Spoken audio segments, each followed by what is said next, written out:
Hello, friends, and welcome to another episode of Just Another Killteam podcast, connecting Killteam communities across the globe. Today, we are chatting with Rob from the Windy City. Welcome, Rob. Thanks for having me. I'm really happy to be here.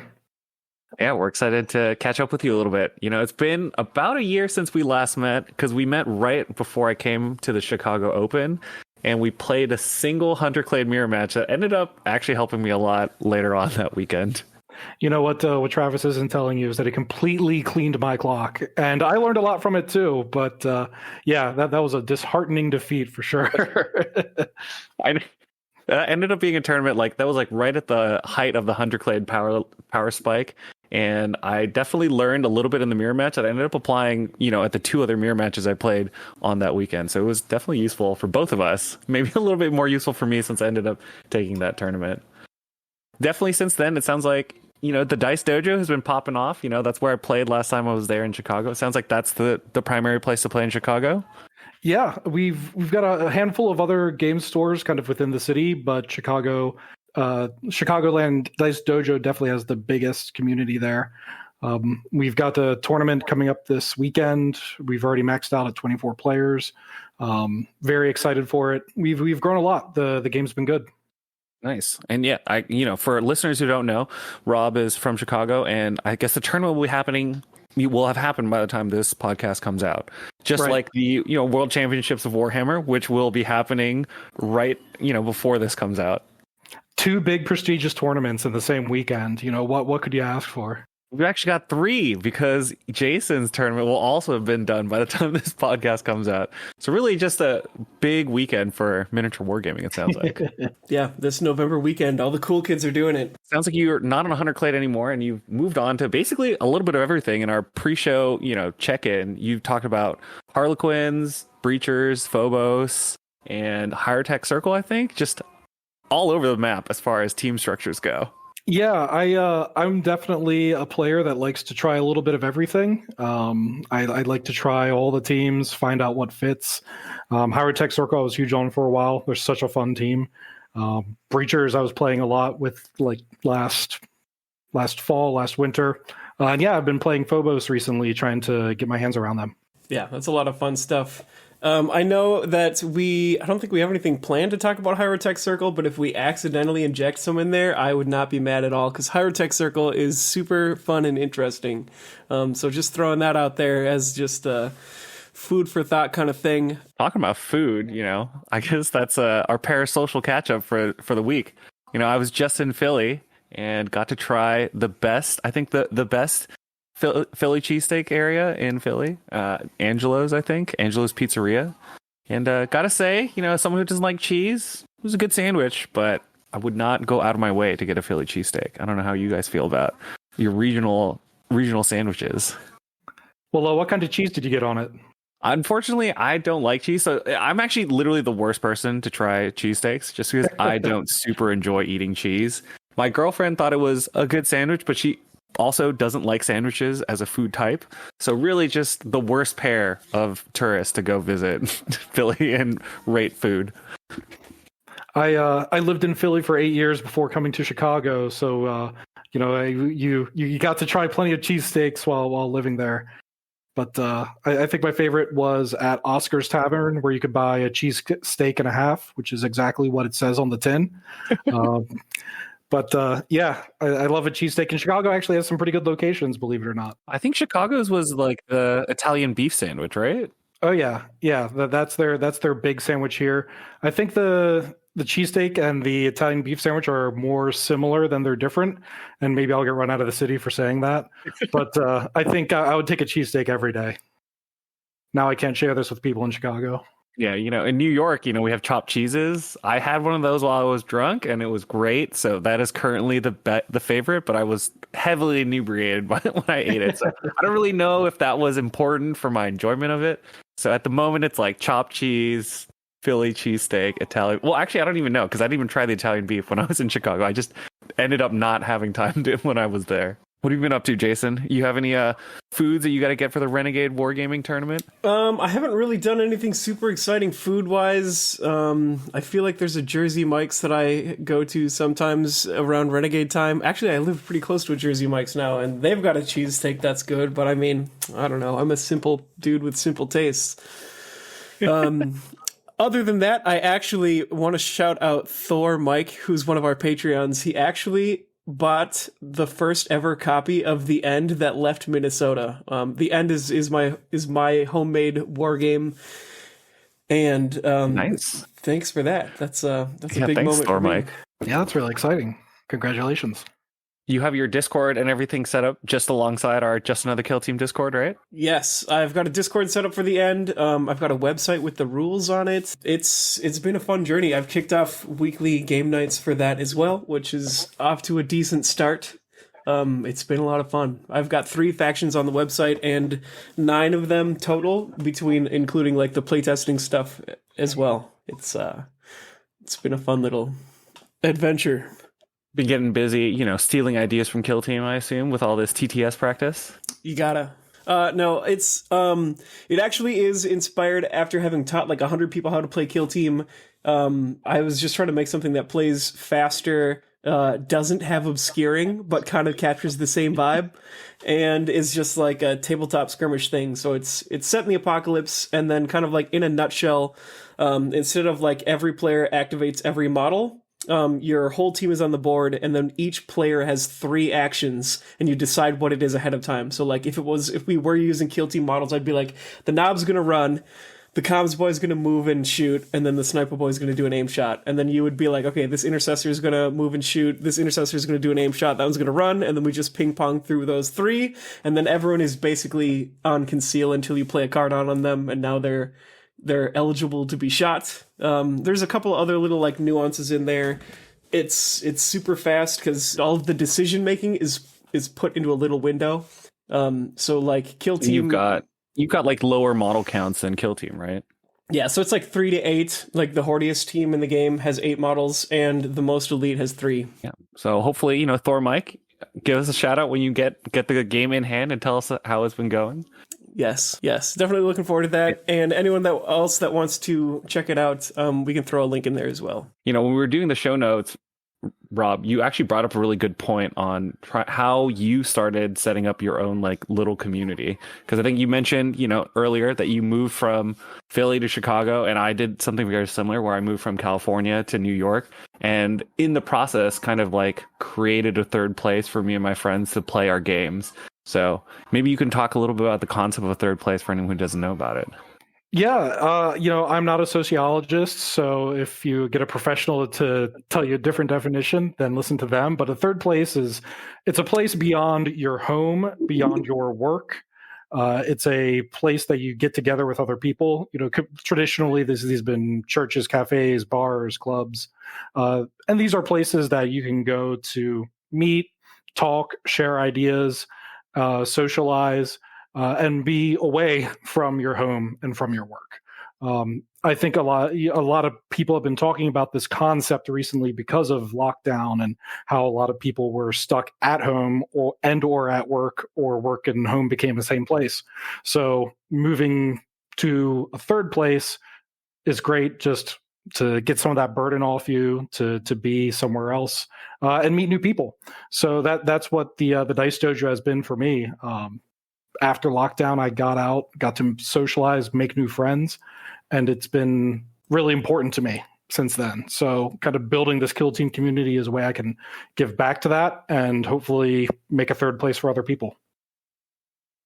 Yeah, I mean, I've done something similar, and that honestly was a big deal for me in New York because, before I'd moved, I didn't actually know anyone in the city. So I definitely had this happen for me at the Brooklyn Strategist, where basically as I was running stuff, I got to meet a lot of new faces, and they definitely helped me in all sorts of ways. The New York Open couldn't have been run without my friends at the Strat and other places that I've found in New York. So when you mentioned it, I was like, oh yeah, a third place. And one of the most important things about having that third place is making sure that it was as welcoming as possible, I'm sure. Yeah. And, part of the responsibilities of being a community leader, whether that's formal or informal, is cultivating the vibe, right? Like making sure everyone is welcome, making sure everyone is safe, making sure everyone's having a good time. Sometimes that means, sacrificing your own time, teaching someone new to the game. Sometimes that can be stepping in, hey, we're all here to have some fun, cool off a little bit. But I've been very thankful that the crowd that plays at the community, the crowd that plays at the dojo has been wonderful. Haven't had any awkward conversations, haven't had to throw anyone out of the store or anything like that. So I'm very thankful for that. Yeah, luckily for you, because I have been partial or been privy to some of those more awkward conversations. At the shop. Just New York has got so many people and so many different kinds of personalities, and there's definitely a handful of stories about players who basically gotten like excised from like the strat just because they had some maybe questionable views that they wanted to talk about in the shop. So, oh boy, hopefully nobody has to deal with that. But it's definitely something that as a community lead, or if you just are at the shop a lot, keep your eyes out, keep your ears peeled, because it only takes one kind of awkward, bad interaction for people who have felt comfortable to stop feeling comfortable in places. And that's always not a great feeling to be a part of if you could have said something. Right. And, the saying is one bad apple spoils the bunch, right? So, having one of those kind of poisonous personalities can drive people away. And then, it's a web of socialization. So once one person's gone, oh, my friend doesn't go as much as they used to, I'm going to stop going. And that's kind of how you get a real community death. Yeah. Always got to make sure that you're getting in newer players. And for the more experienced players, making sure that you are a good resource for those new players, I've always found. Yeah, I think that Discord has done a lot to really kind of help those communities and those game stores. The Dice Dojo has a huge Games Workshop Discord where all the different games are on there. We have different moderators, admins running each of their different games and sections. And yeah, it's really important to be welcoming, teach people the ropes, get them those games in, and show them that this hobby's awesome. We all love this hobby. I'll show you why, and keep coming back. Do you guys have any like special like Dice Dojo Discord things that you guys do? Because I know bands in Australia, he's got like bots set up to like key into like I think the Killteam Discord and podcasts, a bunch of other stuff. Do you guys have any automation features like that, or is it mostly just kind of like people who are mods or helpers, keeping everything in order? Yeah, we do have we have an auto mod on there that, comes through comments looking for spam or any kind of, disruptive speech, that sort of thing. And then the mod team can review that. What it taught me is that Blood Bowl players are a completely different breed. They're wonderful. I love the Dice Dojo's Blood Bowl community, but half those notifications are just Blood Bowl players having a good time. So I don't know if you've had that experience, but our Blood Bowl scene is still on the small side, and they mostly play sevens, at least at the strat. I think in Carcosa, one of the stores in the Brooklyn area, they have an 11s league that's very, very active, but they skew a little bit more toward like a gentleman club vibe where everyone kind of already knows each other. Yeah. So it's not, they don't do it on the internet, they do it in person, I'm sure. Beyond that, like our Discord has a monthly painting contest where some of the admins will come in and judge, and the winner of the previous month will be a guest judge. There's a store credit gift certificate for the winner. They have different themes every month. That's a really cool way to participate with the community. Recently, we started a book club that I've been participating in. It's a 40K and recently fantasy book club, where we kind of read different books in the 40K universe. Then we meet once a month at a cafe and talk them through, which I kind of joined because I was a little curious, but I've really been enjoying it. It's been a lot of fun. I actually have not been. That's not true. I've been reading a little bit more 40K stuff, and I just haven't really talked to anyone about any of that stuff. So it would be kind of neat. What books have you, or what is the current book? What is the current read on the Chicago Dice Dojo scene? So we are currently reading, and I'm going to be back because I'm actually not reading this book just yet. But it's the most recent Phobos Bile Primogenitor is our November book. We've read the Infinite, the Divine, Gaunt's Ghosts, Horus Rising. We kind of did some of those greatest hits, but we've been dipping our toes into fantasy. For October, for the spooky month, we read a Vampire Genevieve book from 1989, so older than a lot of the people on the Discord, but it was a lot of fun. It's a really kind of fun fantasy throwback book. That is actually super cool. Like, you're not even in the 40K verse at that point. You're actually just reading actual fantasy. Yeah. Hey, that's good. You guys have taken your interests and then broadening them out. That sounds really cool, actually. Were you playing Hierotek Circle when you read The Infinite and the Divine?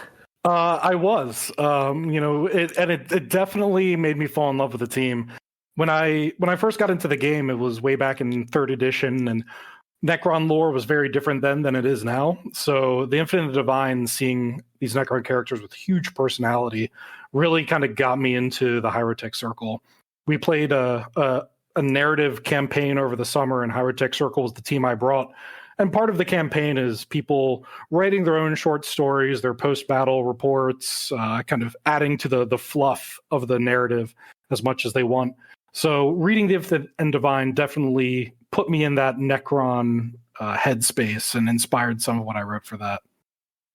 I mean, we were supposed to do the operative showdown this week on Imperial Navy Breachers, but Jason, if you want to kick it off, we could always do it a little bit of the Infinite and the Divine. Operative showdown. Yeah, I mean, do you feel like you would be thrown off if we pivoted the operative showdown into the Hierotek Circle?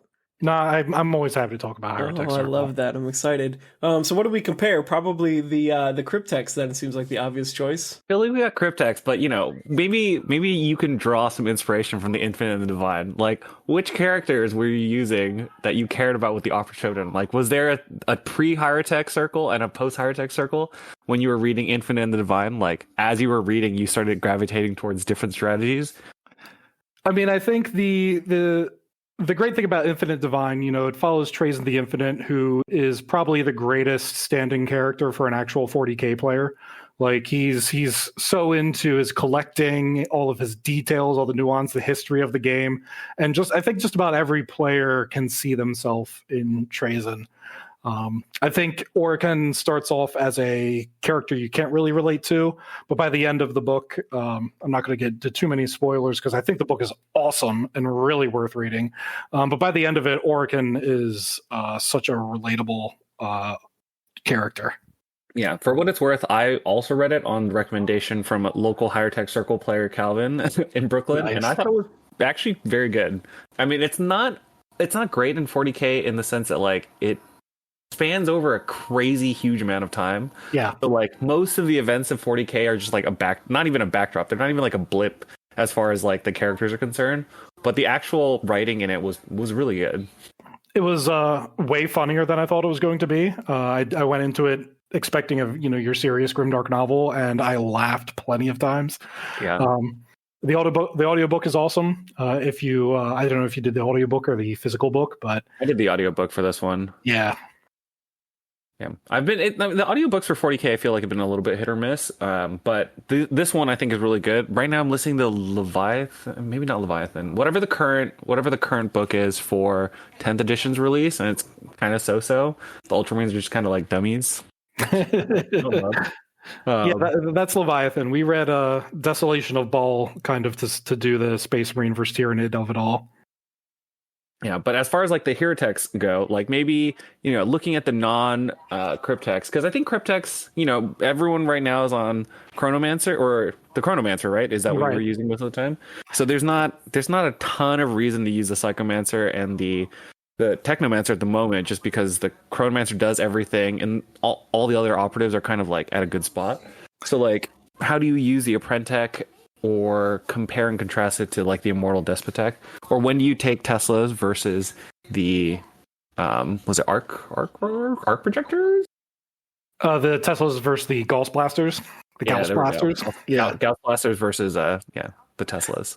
Yeah, I mean, my kind of heuristic for it was Teslas you take, against a Horde team, and Gauss versus an elite team.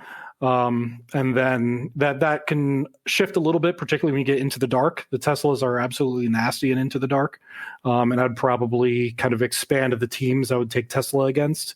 Like in Into the Dark, I'd probably take Teslas against your Horde teams and your Eldar teams. While in Open, I would take Gauss against the Eldar because they can just flay them with the AP1. And that's because on In the Dark, the Teslas go from 5 attacks on 3s, 3/3 splash 1 to 5 attacks on 3s, lethal 5, 3/3 splash 1, and then you can upgrade the splash size and the amount of splash damage, right? Yeah, you can upgrade the size. It goes to like a 3-inch instead of the normal splash size. The damage remains the same, but yeah, it's still super threatening. 3 damage is still 3 damage, and the crits are harder to defend from. Yeah, it's awesome. And then you get more crits because you have more dice. The chance of you spiking 2 or 3 crits is definitely higher than on Open, where the gun is fine but not amazing. Versus 4 attacks on 3s, 4 or 5 AP1, which would be the Gauss profiles. Yeah, and when you combine that with their strat ploy that lets them reroll 1 within 6 inches when they're shooting, the Relentless Onslaught, you get surprisingly consistent shooting. And when you factor on the AP1, you're really pushing damage through. It's really rough. Did you ever take the Immortal Despotek with the Tesla Carbine, or was that always on the 4/5 AP1? Or is it actually just like a full-on switch once you're in the dark, just because you have enough dice where it becomes basically consistent? Yeah, for me, it was just a full-on switch depending on the map type I was on. Okay, and that was the Relentless Onslaught ploy. Basically, if you're within 6 inches, you get to reroll 1 of your attack dice. Basically, just command reroll. Yeah, and when you get into kind of that turn 2, when you're really doing a lot of your shooting with Tech Circle, a lot of that shooting is within 6 inches. Especially on In the Dark, where, versus on Open, you could be taking shots from across the map, which would be normal on Open. Yeah. I want to go back to when you were talking about like the Chronomancer versus the other Cryptex. Yeah. I definitely really like the Technomancer more than I think most players do. I think there's some matchups where just that extra resilience that the Technomancer can grant you with like the Nanoscarab Repair Swarm or the extra reanimation protocols potential really gives the Technomancer some legs. And the shooting attack from the Technomancer, the Staff of Light, it's only 3/4, but when you look at 6 dice on 3/4 with AP1, you're really talking about a huge differential between the amounts of hits you're making and the amount of hits your opponents can save. So the amount of damage from that Staff of Light can be really impressive, and I think take a lot of people by surprise. Okay, so you're saying like the 6 attacks on 3s, 3/4 AP1 is actually a nice comparison against the 5 attacks on 3s, 3/3 blast 2 lethal 5, or the 4 attacks on 3s, 5/3 AP1 mortal wounds 3 from the Chronomancer, because the Chronomancer comes with 2 different weapon profiles, which come with nice profiles, but not 6 dice. 6 dice is a lot of dice, especially if you can ram it through a magnification conduit to get rerolls of any one type, I assume. Right, and because even if they spike all 3 of their saves, they're only going to have 2 saves. So you're looking at 4 dice. So you're looking at 12 damage at minimum, even if they make both those saves. When you factor in those rerolls, when you take advantage of that magnification conduit or the Relentless Onslaught, you're really getting a lot of damage through.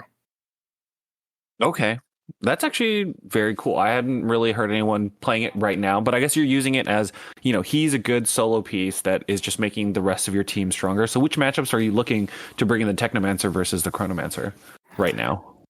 Any kind of matchup where, it's going to be a real kind of grind fest. One where you're going to be doing a lot of damage, maybe one where they aren't going to be focusing on each of your individual immortals as much.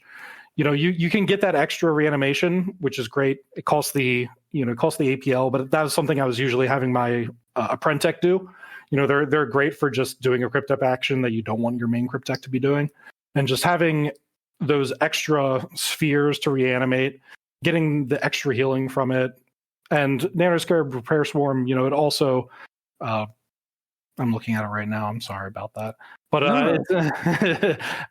preventing your operatives from being injured, I think it's something that's really easy to underestimate, but I think as players play the game more, they can really appreciate the difference that can make.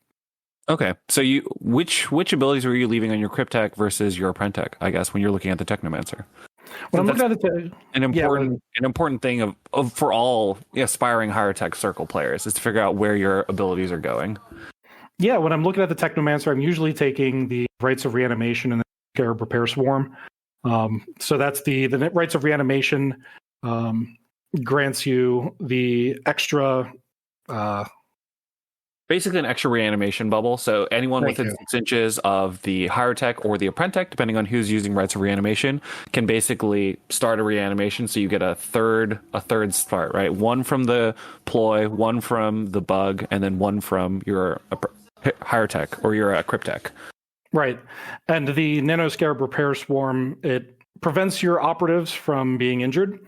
And in addition, they regain 1 additional lost wound from living metal and are reanimated additional wound remaining. So when you factor in the changes to the amount of wounds that they come back with, you're talking about reanimating with full wounds, realistically, somewhat consistently. And with the change to the timing of how a lot of these Cryptek abilities go, I'll use the Nanoscarab Repair Swarm from the Technomancer so that cannot be injured time lasts until the next time they're activated. So you can take that for a turning point and a half. You can take it for a long time. Yeah. I mean, it's a nice and interesting way of thinking about it. I think compared to everyone abusing the nanomine or the temporal nanomine right now, so no one else can move around. I think that's probably the way that I hear most people play this. But this would be you're trying to take punches probably in a shooting matchup, so like Vetguard or Pathfinders, where the extra durability is really going to come into play. Yeah, particularly with a team like Vetguard that has multiple high AP threats. That's what really spooks you, right? Is these high AP threats. So Vetguard, Inquisition is another one that, particularly with the change to they can't just make you pay or deny your reanimation protocols anymore. That's another matchup that I would definitely consider this in.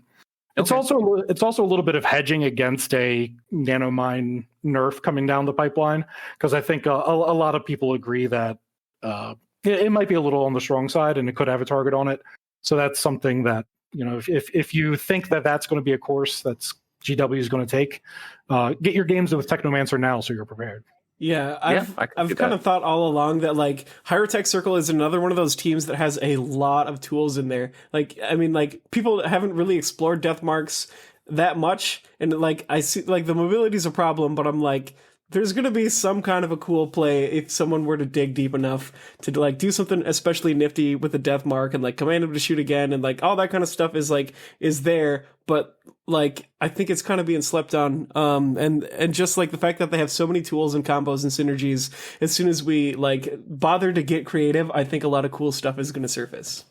Yeah, it's one of those teams that I think is so much fun to play. You'll feel so smart playing them, when you bank that shot through your Apprentech and, do a ton of damage against an operative they weren't expecting. I think there's so much cool things you can do with the team. The 3+ reanimation protocols, though, is such a heartbreaker. That's what really keeps me from taking this team to a tournament where I care about the outcome. It's so easy to miss that 3-up on an important operative on an important turn, and that can just be the game, and that can be tilting. So it's definitely a team that I love playing, particularly in casual and narrative, but I don't know if I'd ever take it to a tournament. Yeah, at the moment, I have never seen a game where where the missed reanimation protocol did not basically almost decide the game on the spot. And I have seen it missed a lot. I think at New York Open, I think I watched them miss all 3 of them on turn 3, and I was like, oh, that's basically the game. Yeah. Because you're already playing with limited operatives, and the operatives you have, all of them aren't effectual in every situation. So if you're down one of those operatives that can actually put out damage or can actually score, it's rough. It's real rough.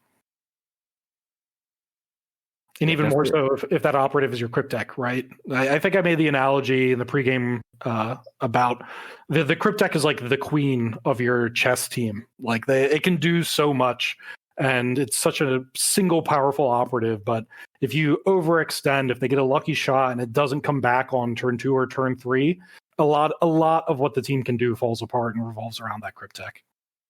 Yeah, I mean, the team's power budget is definitely built on like, oh, you have 6 aggressive operatives and you get to use them twice. So it plays kind of like 10 operatives compared to, most teams that are the power budget is around 10 operatives. But because you can miss, every time you miss, the game kind of falls apart, or like it like slips away from you so quickly.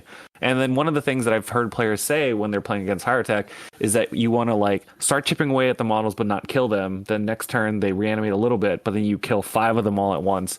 So if players start playing around Hierotek Circle that way, then the Technomancer would be a great pick there. Because you would just have more reanimations to go around and more heals. Just giving away all the secrets on how to go up against Hierotek, huh? I want to see more have people. The plan A and the plan B, right? No, I want those secrets to encourage more people to play it and do that. Like, let's get some Technomancers out here. Yeah, I really hope the Psychomancer eventually picks up a little bit that makes him cool. Right now, he's just like so.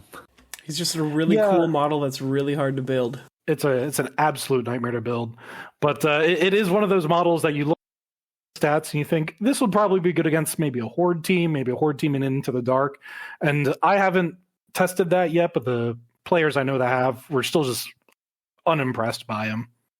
Yeah, maybe if he had 6 dice, or maybe if he hit on 2s for the Abyssal Lance with the range attack. But like right now, it's just he looks cool, but it just doesn't do enough, either on damage or it's also that his like secondary abilities just don't impact that many things. Like spending 2 of your 4 APL on your Cryptek to just influence 2 operatives is just like that's just not enough when you can do Temporal Nanomine and stop 6 operatives, or you can heal. You can have a different injury bubble from the rites of reanimation and keep someone uninjured. Like those are just very powerful abilities. Yeah, like the Chronomancer, does it half the time. The Technomancer does it where they're really kind of buffing your own operatives. And then the thinking there being, if you can control that power from that buff, that'll give you better results than kind of debuffing the opponent and allowing them to adjust their plan accordingly. Yeah. I guess, these are all really nice things about Hierotek Circle. Looking at, your play between Hierotek Circle and Imperial Navy Breachers or some of these other teams, do you have any skills that you found useful from Hierotek Circle that you've like ported over to other teams? Yeah, I think that there's a certain amount of overlap between Breachers and Hierotek Circle, where both of these teams are all about setting up synergies and combos within the teams, and they're very mindful of their positioning within not just the enemy, but within one another, right? Like when you're looking at the Cryptek, and you have to be very mindful about what you can and can't command. Where's your Despotech? If you're not commanding your Despotech, who else are you commanding? And that's not dissimilar from Breach and Clear with Navy Breachers, right? You got to have your own pockets, your own groups of combos sitting around, and you have to be mindful of that. You have to have contingencies if your opponent interrupts your plans. Okay, now who else do I Breach and Clear with? So there's definitely some overlap there. Nice. If we, before we split from the operative showdown stuff, what is your like bread and butter Breach and Clear pair that you're always trying to get off when you're using Imperial Breachers?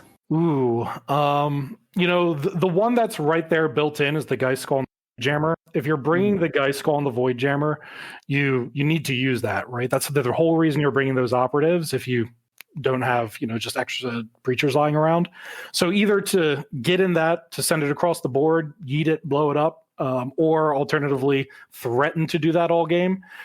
That's right on the tin. That's an easy one. Grenadier and Axejack together are kind of an insane AoE amount of damage. Between the Reap from the Axejack and the Grenadier, whether you're doing the demo charge if you're close enough, or the frag grenade, you're really representing a lot of damage in one place. And I guess my next favorite one is going to be the Endurant plus the Hatch Cutter, actually. So I love the Endurant because he's tanky for a team that's already pretty tanky. The 2-up save and his 12-ish wounds, depending on whether you take stims or not, he can really get in the mix and stick around. And the Hatch Cutter, on the other hand, hitting on 4s can be heartbreaking. But if he's got combat support from that Endurant, hitting on 3s really makes that a much more threatening operative. And the Endurant being forward up on the field, he can really stick around for a while. So I love the Endurant, pressing a button and charging, shooting and charging, and then following it up with the Hatch Cutter, whose fist becomes a lot better when you have a 3-up instead of a 4-up. Okay, yeah, that's actually a nice chunk of operatives. Definitely the Geist Skull if you're going to take it. It's very good, and I've seen a lot of players never take the robots, and it just feels like a mistake if you're playing them. Maybe you don't always take both robots, but you should always be taking at least one of them, I think. Yeah, more often than not. I think when players kind of move outside of just the one box of breachers and they get those extra breachers, it's like, oh man, look at all these guys with guns that can do missions. At first that feels really powerful if you've been playing with two robots all the time. But I think you're absolutely right where you want to have at least one robot in most matchups, and more often than not, you don't want two robots, and there aren't a whole lot of situations where you just want the extra bodies. Yeah, I think the area denial that you can do, one thing that I've seen is you can do move the cambot up at some other turn, and then you can breach and clear the cambot reveal along with a gunner, and that way you can snipe a model that someone's not ready for. That's right. Pretty nice long range thing that you just really can't do with two dorks. And it's definitely a move that isn't always anticipated from breachers, right? There's such a kind of mid-range close team that a lot of people don't always give their plasma gunner or the multi-laser the full range credit. Yeah. We've been talking a lot about how you've been playing all these teams. Has the players from the Dice Dojo, they've been seeing you play all these different teams. Do they take after you, or do they play their own thing? What's your local community play like? Gosh, we're lucky that we have a pretty diverse meta of teams. I think just about every bespoke team is reflected among the ones available for our players. I think recently we've had a lot of other players picking up Phobos also. Legionaries and Intercession are also really big, to no one's surprise. But we've had some players pick up Breachers recently, and I've been able to pass on some of my knowledge to them. They're going to be at the tournament this weekend. Hope it paid off. And Hierotek is also another one that kind of I might be a little overrepresented. We've got a couple of players bringing it this weekend, and we have a lot of players that I think kind of came from 40K, where Necrons are somewhat popular, and just kind of brought that into Killteam once Hierotek got their own team. I guess 9th edition was Necrons versus Space Marines, right? Right.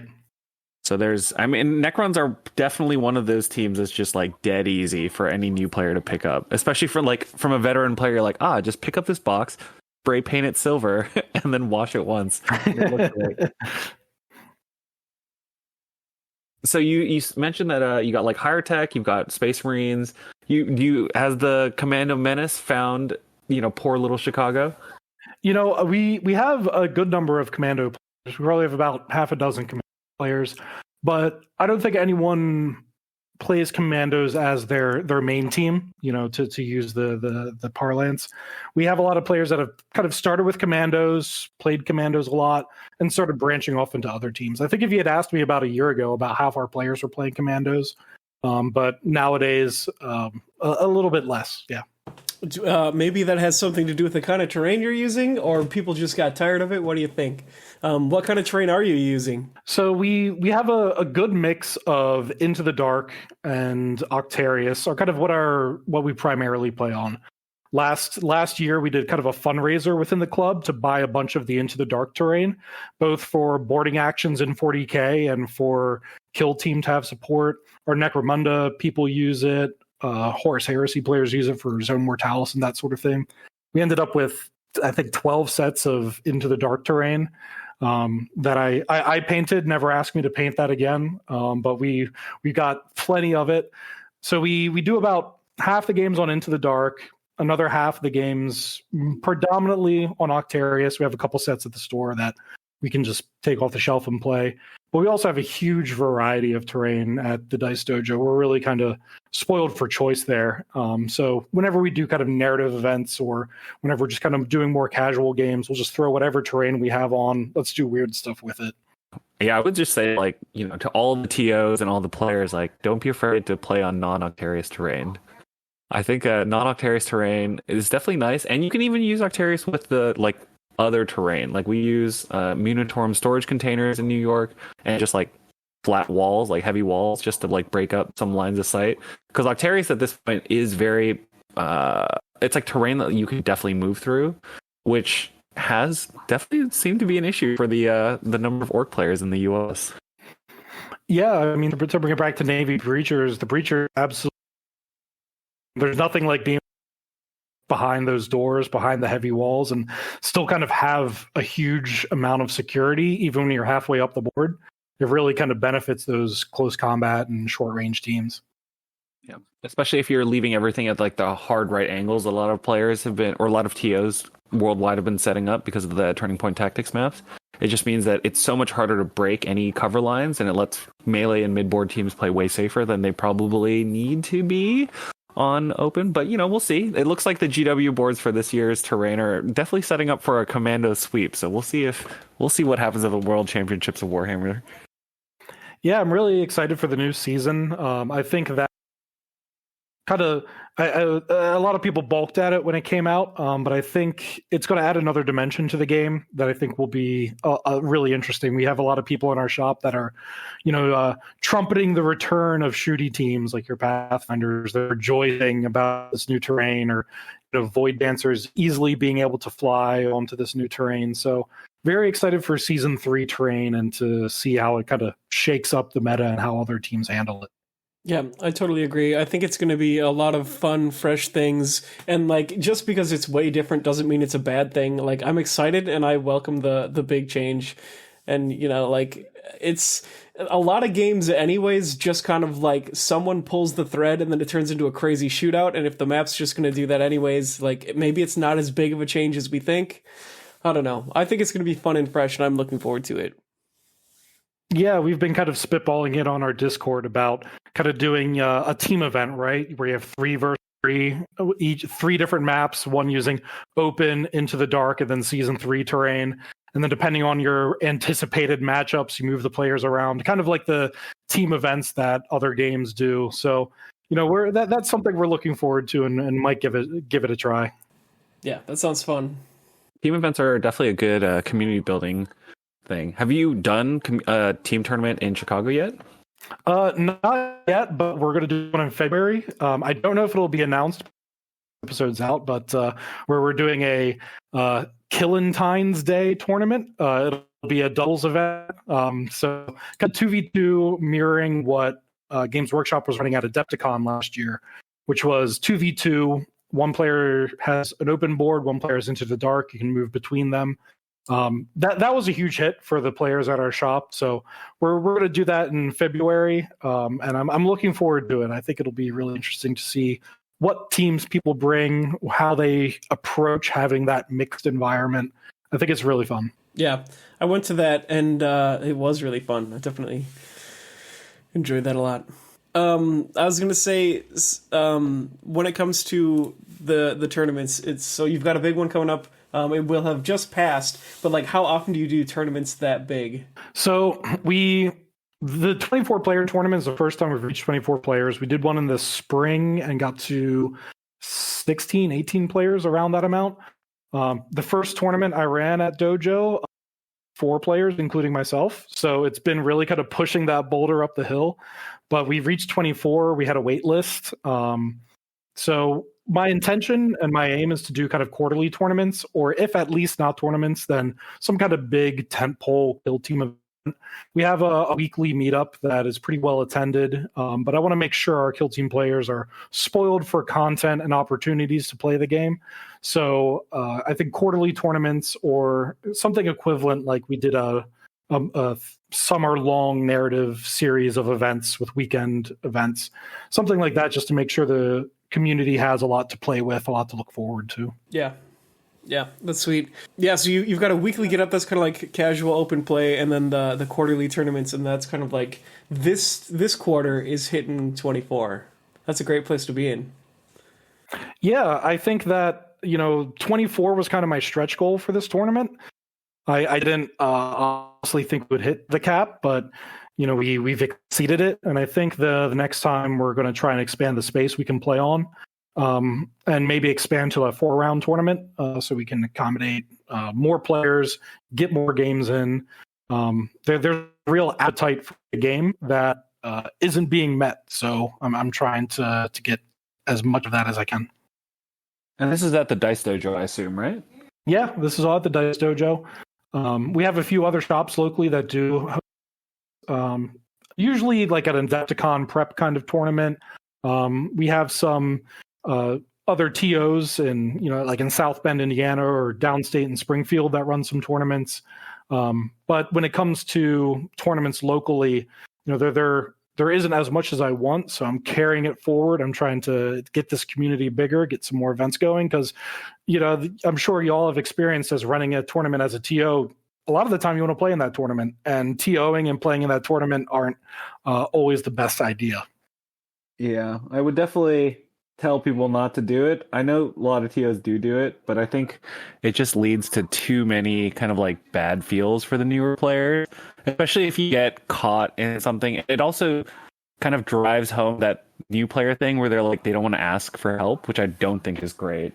Yeah, I think that, personally, I would rather participate. If I'm participating in the tournament, I want the TO to be present. I don't want them to have to pay attention to a game. And whenever you're creating any event, think about what you would want in that event, and your passion will follow through and bring people to it. So, yeah, I agree with you, Travis. Yeah, definitely is not like I've definitely seen, we've heard of other players who, one of my local guys in Westchester, he runs his own tournament and he wants to play in them because he only gets so much time to play in these tournaments. So there's a lot of different competing things for why people run tournaments. So I'm definitely open to those arguments. But personally, I feel like if the goal is to grow the scene, you really want to make sure that those players feel like they're taken care of. Speaking of players from your hometown, you have any characters that help you set up in Chicago, or make sure that the Chicago scene is working outside of you? Yeah, I mean, shout out to Mike K, Cole B, and Matt V. These were players that, when I was running these 4-player events, 3-player events, trying to get the scene off the ground, they were there attending every event, really kind of bringing the vibes, being great members of the community. We've got JT, who's kind of our local painting judge. He's an award-winning painter. He's excellent. He's also a great friend and great Killteam player. I'm pretty sure he's put in more games with Compendium Ecclesiarchy than any other player in the world. So I really appreciate him, always willing to try out different matchups. Locally, we have Nick M, who you might know as Venture Minis. They do their own videos. They've got a great video on VetGuard that I consider kind of the go-to document if you're starting that team. And even if you're playing against that team, if you haven't learned how threatening that demo vet can be, that video will tell you that. And of course, I'd be remiss, not to thank JD, Lex, and Emma at the Dice Dojo, who really give us that space, that tournament, the prize support to let a community grow. Really, who's who in Chicago, huh? Yeah, I mean, we've got a lot of really interesting person. I mentioned Michael. He's probably my favorite kit basher out there. He has probably about half a dozen kill teams. They're all orc themed. He's got some blooded grots that'll really make you laugh. He's got some blooded grots working on some orc session teams. Kasserkin, but as kind of your more elite grots. He's got some really inspiring stuff. Yeah, that's super fun. We've got there's a player over here that had a orc intercession team as well, and he actually won a best painted. He had like a whole display board. It was like a tiki hut. Yeah, I mean, it's good. I played against that guy at Adepticon. Yeah, yep, he's local over here. Sweet, yeah. So moving right along into niche tactics. We kind of teased a little bit earlier that we were going to chat about Phobos. We're gonna make that the topic of niche tactics. So when it comes to the way to play Phobos, do you have how do you expect your turns to go in terms of scoring? Do you like to lurk a little bit and then pounce, or keep it even, score more on the early game, more on the late game, kind of keep it steady? Yeah, I think, and again, I'm still learning the team. I think Tomas at Two Casuals really kind of the authority on the tactics. That's who I've learned from. But I think that for me with Phobos, you really want to score early because the durability of your models doesn't guarantee that you're going to have a lot of power into the late game. So I think taking advantage of their mobility, of their specialists, all the really neat kind of crafty things they can do, taking advantage of those early to score as much as you can, I think is the way to play. Make that offer.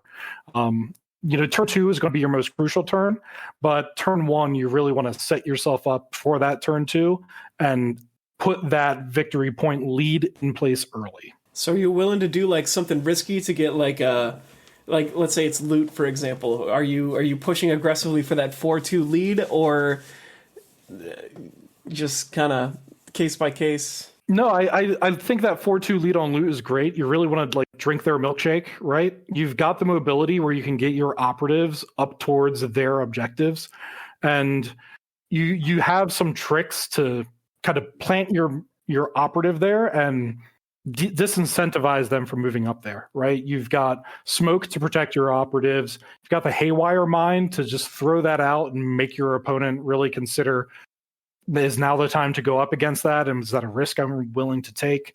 I think going for that 4-2 lead on loot is the way to go. And then, going into the future turns, are you trying to drop into like a 2-4 or keep it even? There, you really want to keep it even. Once you've extended, you really need to start punching back and eliminating the threats to your operatives, right? So you're going to be spending a lot of command points on turn 2. They're a CP hungry team, but you've really got to use them on those strategic plays to get the extra movement in the mission action, to get P1, to get 2 shots. You want to position yourself forward and aggressively, and then leverage those to eliminate threats and kind of keep that position. Yeah. So I'm a little bit curious if you have thought about or dabbled at all in like any of the peer teams. Like if there's any merit. Actually, this could have been an operative showdown question. But here's a goofy one. If you had to go all in cursors or all in reavers, which would you do and why? Yeah. So if I had to pick one as kind of an all-comers list, I'd probably go all reavers. They're an operative that I've really kind of come around on. I think when the team was first shown, they were the least kind of sexy of all the options, right? Because they just have the sergeant and the regular operative. Where they really shine is kind of in the equipment they can make.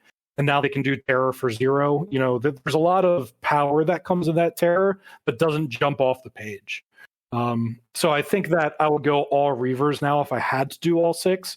But I think there is merit in 6 incursors, and even in not a funny meme kind of way. Like, I think that going 6 incursors with smoke and really leveraging being able to shoot through smoke, not be obscured, and really kind of like lay the hurt on other long range teams in ways that they're not expecting. Yeah, it gets pretty disgusting. Not gonna lie, I've done quite a bit of both, and Phobos are so much fun. Yeah, and that's what makes the team really cool.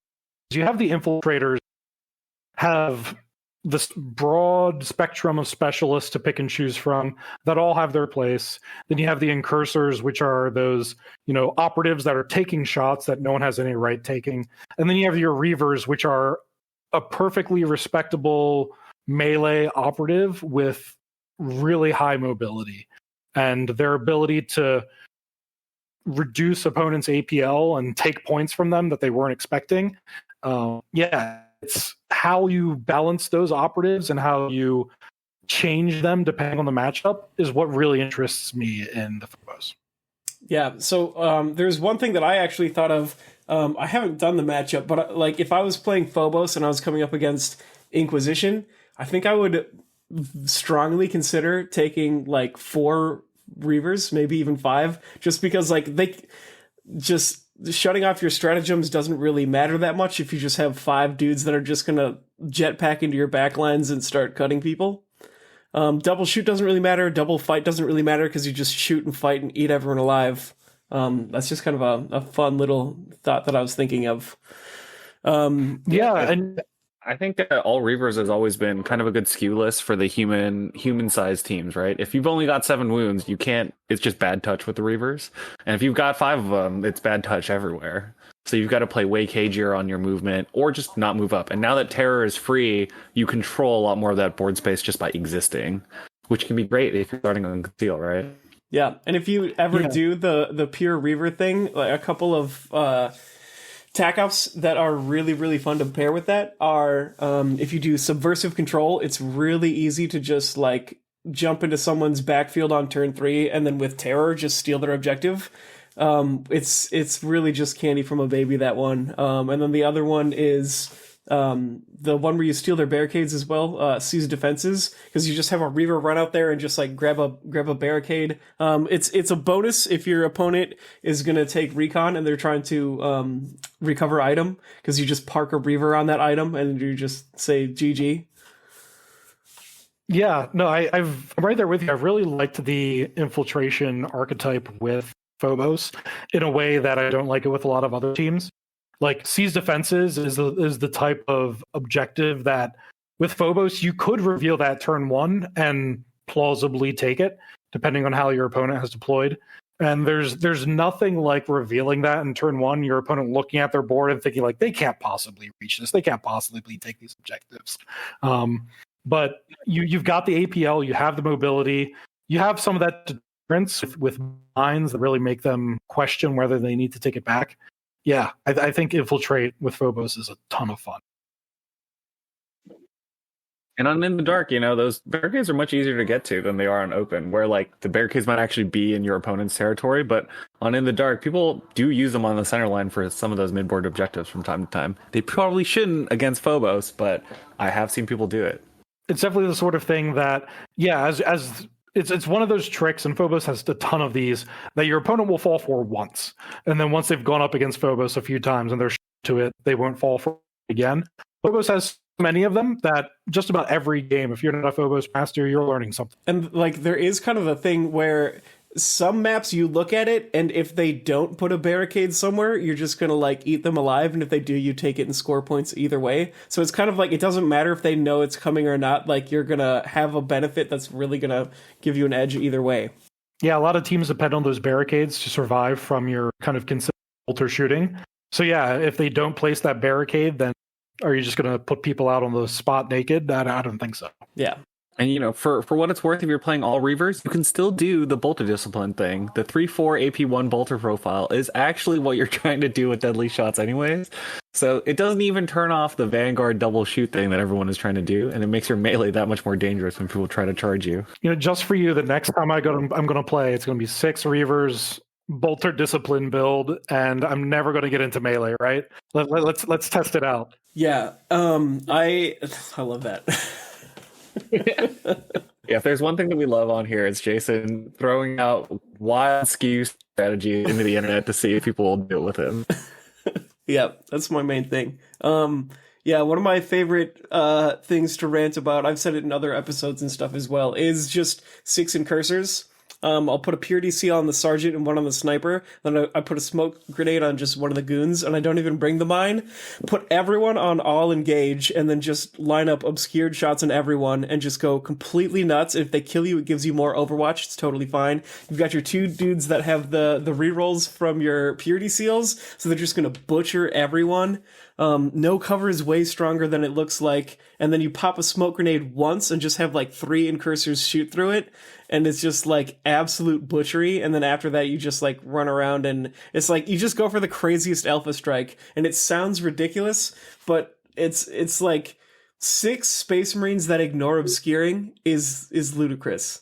It's like the big thing that people were complaining about in 10th edition when it first launched, and Towering was a huge menace, and it's just like, you can't hide from it, they just eat you alive. It's just that, but the Killteam version. We've got 6 Space Marines, you can't hide from them, it's a nightmare. I love it. That's the fun thing, is the team gives you guerrilla tactics and trying to, entice you into spending your AP to go back and conceal and shoot. It's like, why do that when I could do that for my whole team for AP? Like, I think part of it was we had seen that text before, you ignore smoke, and it was trinket text before, but like now this team can really leverage it to get that non-reciprocal shooting. it's awesome. Yeah. Yeah, I mean, the old rules definitely did not do them any favors, and now that they have the ignore obscurity effect, they do have a lot more play. Definitely to the point where I have extra models on the painting desk that I need to paint so that I can get up to 4 incursors. I won't say that I'm going to go play 6 anytime soon, because it's very map dependent, and I just haven't seen those maps yet. But I definitely need to get to the 4th one. Yeah, that seems like a good spot for us to end off for the night, right? I think so, yeah. This has been a fun one. Anything else? You got the floor for a little bit, Rob. Anything you want to shout out? Any people, places, tournaments? Obviously your big tournament will be done by the time this comes out. But if you have any other ones that you want to prep, you've got your February tournament. Anything planned for January or late December? Yeah, or even early December. Yeah, we've got starting in January. We're going to have a 10-week kind of road to Adepticon competitive league for our Killteam community. We're local to Adepticon. We're really spoiled. So we've got a pretty good showing there. So we're going to spend 10 weeks with our competitively minded players, testing out matchups, getting ready for the tournament. So I'm looking forward to that. We've got our doubles tournament coming up in February, and I expect we'll have another Killteam tournament in the spring. Once the weather starts getting a little better here in Chicago, that becomes a more attractive place to come and visit. But that's what we've got going on, and I'm looking forward to it. I think, Jason, you've got the end. You've got all the cool things going on over in your little board game world, along with the Renegade War Game, which will be done by the time this is up. Any other big Minnesota events, or will the ice over the scene? This is the season for me to come awake and to come alive. I kind of I was running a league before, and then I just fizzled out accidentally because I was so busy. But if people are down to come back, I think I'll run another league. Probably run a couple other smaller events. Renegade, we've got a bunch of events at Renegade, so I've noticed that people are willing to split for the other events. Like some of the Killteam players went over to 40K. Some people went to Warcry. Some people went to Heresy. It's kind of all over the place. So I think if we run a big tournament that is only Killteam, we can make it even bigger than what Renegade's going to be this year. So that's just a little food for thought, some stuff that's coming up. And then anyone that's listening, if you're looking to find games in Minnesota, you can reach out and we'll hook you up. And if you want to measure, we've still got the measuring gauges over at Lester's Workshop. And hopefully, by the time everyone hears this, the World Championship Warhammer will have gone through. Nothing dramatic will have happened, and we'll have a brand new world champion. Yes. Well, thank you, listeners, for listening until the end. And thanks, Rob, for coming on. Yeah, thanks for having me. It's been a ton of fun. If you're in the Chicago area and you're looking for some Killteam, feel free to reach out to me at chicagokillteam@gmail.com. We're running plenty of events at Dice Dojo. We've got a growing community and a lot of other Midwest TOs, so looking forward to it. Loving Killteam. Thanks for having me.